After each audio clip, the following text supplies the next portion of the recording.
How did we go from this to this? From this to this? In a previous video, I spoke on French sociologist Pierre Bourdieu's belief that there is no objective beauty, that there are no transcendent aesthetic values. And the more I thought about it, I don't know if I fully agree. So today we're going to explore the importance of beauty and aesthetic values, but also dissect what Bourdieu was trying to say in the context of his work. And what if I told you both can be true at the same time? Okay, so objective beauty. Why did Bourdieu deny its existence? The argument against Bourdieu is that you can't compare something like Milan's Duomo to a government housing complex. Of course the Duomo is much more beautiful. It took 500 years to build.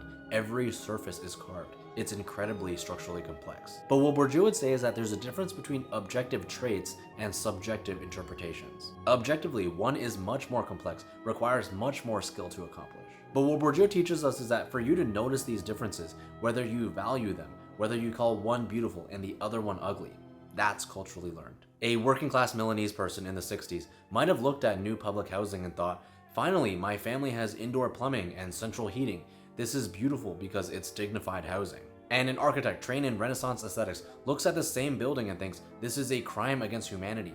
No ornament, no human scale, no beauty. Both are responding to objective traits of the building, but their interpretations are shaped by their class position and their needs. But as I was interpreting all of this, I thought to myself, okay, I can agree with what Bourdieu is saying, but I don't want to diminish the importance of beauty, no matter how subjective it is. I still felt that beauty and aesthetics were incredibly important, which led me to the work of English writer John Ruskin, who spoke about beauty as evidence of care and attention and human dignity. That beautiful objects require someone to care about them. He was speaking during a time where he witnessed England being transformed in the Industrial Revolution, watching regional architecture and artisanal labor substituted for mass production and brutal efficiency. He believed if your home, your street, your workplace were ugly, you would begin to internalize that you were not worthy of beauty. You begin to accept that life is something to endure, not something to savor, and you stop asking, could this be better, and start asking, is this good enough?